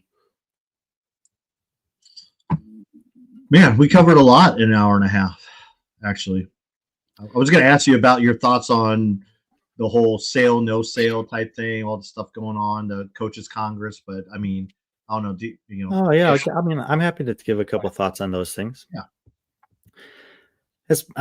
As far as the sale of CrossFit goes, I feel like to me, there's only kind of two possible solutions at this point. You and many people will know that the closer it gets to January 1st, the less likely a huge deal like this is to happen. So either nothing is going to happen the rest of this year, or there's something that's very, very close to being finalized. Like, I feel like at this point of the year, those are the only two things that it could possibly be. And personally, I'm not worried about it. Like, it is a huge deal in terms of what's going to end up happening, but I have no way of impacting that and no interest in impacting that. So I'm just continuing to do the jobs I have, the fitness that I'm pursuing in my own life, and the relationships. And then, we'll see what happens with that. If there's something that happens, great. But I think that there's also at this time a good chance that nothing happens this year. So we'll just kind of sit back and see. I don't know if you wanted to add anything, or otherwise I can talk about Coaches Congress. Yeah, Coaches Congress. I've had a chance to talk to a few different people who were there this past weekend. It's such an interesting thing to me. It's actually Roger Gilros, who I saw that Jake was mentioning about at the beginning of the show. Funny chap. Yeah, Roger's obviously is a great guy. He knows the Swedish guys who started Coaches Congress. I think it's been around for a while, but it's just starting to get more and more notoriety. It's interesting to me for several reasons, though. One, it's not happening in the U.S. They've all been in Europe up to this point, I think, and I think there's one in Australia that maybe HWPO is a part of, which would make sense around the time of Down Under CrossFit Championships that they're going there. Like I said earlier, they don't just do things on accident. They plan a lot of this stuff well ahead of time. So the fact that it's international, I think, is massive because, it feels like one of the themes that we've been talking about for 2 years is this gap, this divide between international CrossFit community and U.S. CrossFit community. And there's so much that could be said about that. But the fact that this initiative is existing there, and also HWPO has been involved with them. CrossFit Mayhem's been involved with them. Brute just got announced as one of the title sponsors for one in Germany. So through the coaching avenue, you're actually starting to see the crossover from United States to the rest of the world. And I think that it may actually be better than through the competition lens, because that's something where if you hear these sound bites of Rich talking about like, hey, you guys out there, like right there in front of me, you're making the difference. Don't stop doing what you're doing. It paints back to that thing I said about Beach Brawl. Like those guys are not worried about having a professional broadcast. They're not worrying about attracting 10,000 people in their online qualifier. They have something that they do it really well. They do it consistently for their community. If someone from the outside of the community wants to come to Beach Brawl, it's just like going to drop into an affiliate almost anywhere in the world. You or I could do that, and we're going to be welcomed. And 99 out of 100 times, it's going to be an amazing experience. It might not be perfect. Nothing really is, but it's going to be good, because that is what this thing is, I think, supposed to be about. So Coaches Congress, something on my radar to potentially try to get to one of them next year. Yeah, I think it is. I think it is rather. I think it's a very unique thing, Coaches Congress. I would like to see maybe that partnered with like an event. Can you imagine like Coaches Congress? Like you come in for Coaches Congress on a Monday, Tuesday, Wednesday, and then go right into Wadapalooza. Rogue Invitational. Yeah, something like that. Where all those not influence, but I mean influencers from like a coaching standpoint, like the guys who are the forefront of the methodology of fitness. You kind of like just kind of lead into an actual competition. I think that would be. I know what that actually reminds me of, the Health Summit that they did at the games in 2018, the first year that I went there to work with Sevan, and he actually got pulled and was almost doing Health Summit, him and Pat Sherwood, pretty exclusively that entire week. But it was the days kind of leading up to, and maybe there was one overlapping day. And I think with the momentum Coaches Congress has, especially in Europe and some of the competitions that are over there, that makes a lot of sense. CJS, what's your next on your calendar? Brian, what is next on your calendar? I don't know. I'll tell you what's next on. Wait, I'm laughing, but that's actually a good thing. In my mind, as well as I know you, as long as we've been friends, I think, compared to the last couple of years where we've had this robust schedule of traveling and stuff like that, I think, I love hearing you saying, I don't know. I really love that. Not going to lie. Well, I mean, Masters Fitness is this weekend. I've been there the last 3 years. I'm not going. The weekend after that is German Throwdown, Crash Crucible. I've never been to German Throwdown. There was a time this year where we thought we may be going, didn't end up working out, but that's going to be a good competition in Germany. We did a preview episode on Crash 2 days ago. I mean, I would love to go. I think Patrick might go, but I just don't feel 100% comfortable going there yet with, everyone else who's going to be there. And I would rather just give them their space to do their thing, because to me, it's more important that JR and the athletes that come there get the spotlight on them, and that there's not any distractions. The weekend after that is Oslo Throwdown, an Asia Fitness Championship, and Down Under CrossFit Championship. So that's going to be a very busy global weekend. After that's Rogue, also Bask Chapelketa. The weekend after that is Beetle Extravaganza, Alsanchek Team Series, Desert Throwdowns, ending night games in Athens. So there's a lot of stuff going on in the next month. Patrick and I are going to keep a pulse on all of it and do shows like this to keep you guys up to date on what's going on. But at the moment, I'm not planning to go to any of those. Wow. But we also know things like that happen last minute too. I mean, shoot, you almost waited to like the fifth. I mean, shoot, there was a chance that you were going to go to uh, what the to Serbia up until like literally like an hour, Yeah. literally. It was just like, and then it just kind of fell through. But um, yeah, I think that's a good thing, in certain instances. But I know CJ doesn't love it, but it doesn't mean we're not getting. There's not going to be coverage of it. That's the thing. It's like it's expensive to go to these things, and it's expensive to for some of these companies to host us too. I mean, we at some point it's like you know uh Well, you know let me just put this out there. Like most of the competitions that I've worked at in the past several months or years, it's been a break even, experience for us from a financial point of view, and it's probably coming at a perceived loss for the competitions.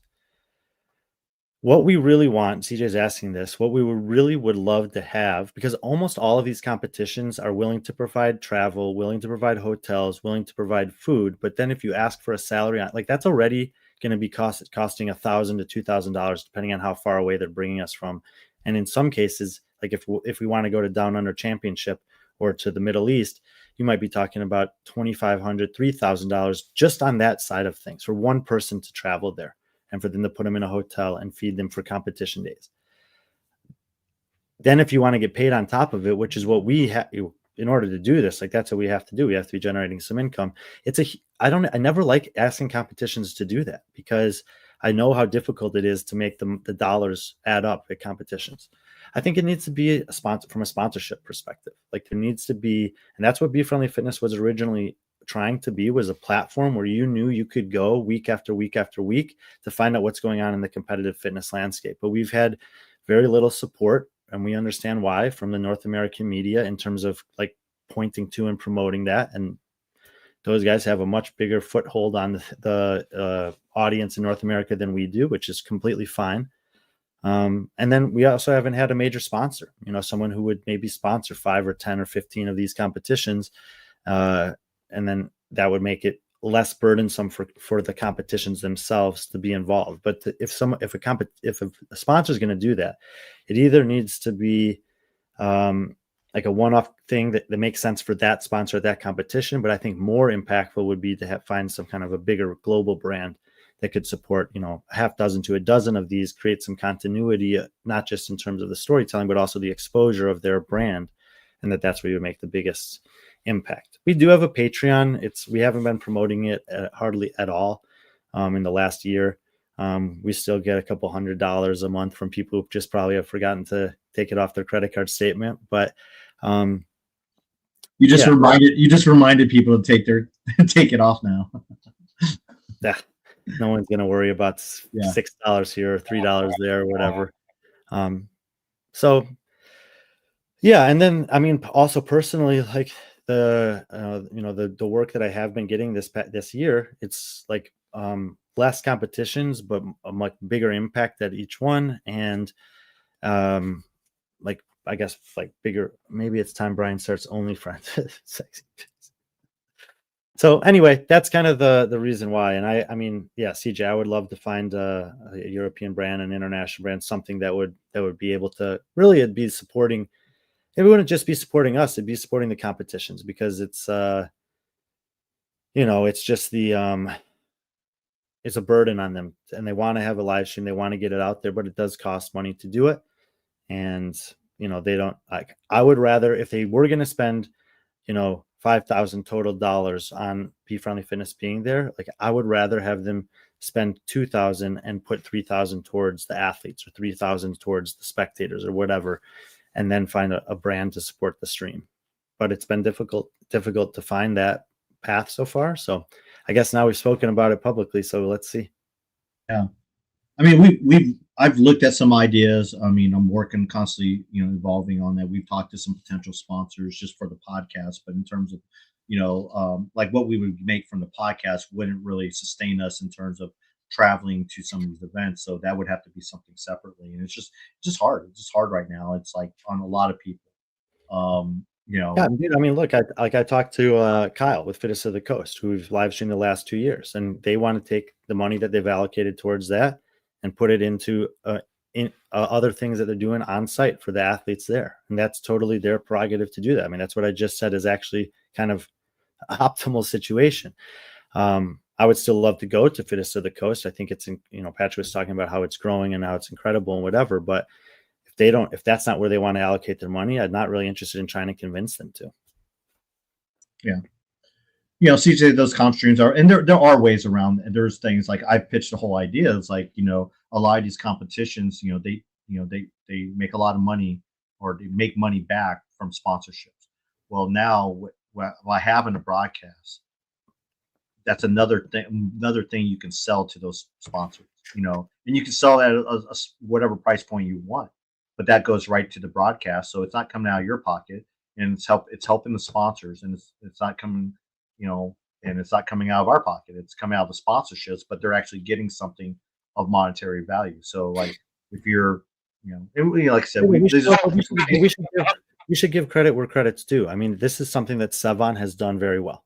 And their reason that they're able to go to these competitions is because they do have support that's not burdensome on the competition. The competitions that Sevan is live streaming, Syndicate Crown last year, Crash Crucible, and NorCal. I think those are the 3 that he's doing. They'll give him everything he needs in terms of access, space, internet, workouts ahead of time, whatever. But it's not actually costing them dollars to come there because Sevan has great sponsors and great support system. That's something that at this point is kind of marginal for us compared to him, which is totally fine. He's been doing it longer than us. And, but yeah, that's a model that can work. It's just a matter of finding the right people to support it. Yeah. Yeah. True. But, yeah, well, I mean, like I said, a lot of competitions, coming up, right now. Brian doesn't have many plans for traveling to some of them. I'll be at more right now. I'm leaning towards going to Crash, and then after that, I'll be going to Rogue. Haven't really thought too much into November yet. There's a possibility maybe Desert City. There's a possibility maybe also going on November 22nd is the Project One. At Project One WFP is partnered up with the Navy SEAL Foundation, and they are doing a Project One workout on the beach of Coronado. That, if those who don't know, that's where the Navy SEALs do a lot of their beach training at. That's where Buds has happened. I'm planning on maybe making a trip out to do that and support it. It's part of the reason why I've been kind of training is like I want to do a Project One. I want to do, I actually do want to do a High Rocks at some point, but that's one reason why I've been doing some of this training as well. But it's kind of on the forefront, and then of course Copenhagen. But either way, again, you're gonna do High Rocks with Chad? Who? With Chad? No, Chad. If Chad does all the lunging, he does all the machines, the burpees. I will, and maybe half the wall balls. Yes, you can carry the kettlebells. Yeah, I can carry kettlebells. Maybe not right now. But I'll do the running. I'll just do the running portion. But Chad's a good runner too, so it doesn't matter. Yep. But okay. Yeah, good show, Brian. Thanks everyone that tuned in. Shout out to HCRCB. A lot of cool stuff going on with HCRCBD. Yeah, I need a. You need some of this. I do. Or maybe you need some of this. Oh. Yeah, maybe that too. God, it's just like me sitting down is really like compressed my spine. It's like, yeah. So shout out to HCRCBD. A lot of cool stuff coming up from them. Dude, I mean, they got a new logo and they got a new partner. They're working with AC Green, and he's somehow linked up with those guys, and they got a new look and a new feel, and they've been putting out some stuff. So that's pretty exciting because, I know Carl quite well. He's been supporting us for a couple of years now, and he's been on the grind and looking for an opportunity like this. And last I spoke to him, is super excited about. I guess AC is super excited about what they're doing, and that partnership could be really cool. So, we're a huge fan of Carl and all those guys. So if you've never gone on the bandwagon because you've been waiting for them to have purple in their logo, now's the time. Friend 20 gets you 20% off. So make sure you use that at checkout. Well, shoot. Again, that's all we got for this show. The girls are on tonight. I believe, 7 o'clock. I don't know what they're Thursday going to night. talk about. You know, which is always the fun thing, is not knowing what they're going to talk about. It's cool, and it just shows you that me and Brian have no say whatsoever on what they talk about. But they have some exciting news, I think, coming up too. I think they've secured a sponsor, so that'll be coming out pretty soon. Who their new sponsor is? So pretty cool dude. Got to meet him, talk to him. So that's pretty exciting for them. But yeah, next week we'll probably have another show. I don't know. Maybe I don't know. We'll figure it out when we do the road previews. Maybe get Wes on and maybe someone else on too. Maybe do two shows, a women and a men's show. Um, you know, Wes was trying to get John Young uh, to place a $500 bet on how Dalton finishes, and John Young doesn't. He won't put any money on his bets. yeah, exactly. You might be able to get a bet with him on something else, but he's got a baby. I don't want John's money. I just want to beat him. Exactly. Exactly. So yeah, yeah. But well, cool. Well, that's all I got. Yeah. I guess we'll sign off here. But hey, just it's things have been really crazy here in the world, mainly in the U.S. A lot of stuff going on. Just believe. It's hard to figure out who to believe in and what to believe in. I think the best thing to do is just believe in yourself and believe in your friends and family. Make sure keep them close to you, keep them safe. Check up on them. A lot of craziness going on in the world. Don't feed into it. Don't feed into it, and just be friendly, man. Seriously, just go out there, be friendly. It's a lot of crazy stuff going on. There's some stuff that we all have stuff going on too on top of it. So don't let the stuff on the outside affect what's going on with you individually. And if you do have a problem, reach out to someone and talk to them about it. Or if you aren't having problems, maybe reach out to someone that you think is having a problem and check up on them. But I guess the moral of this is just at the end of the day, you just got to be friendly.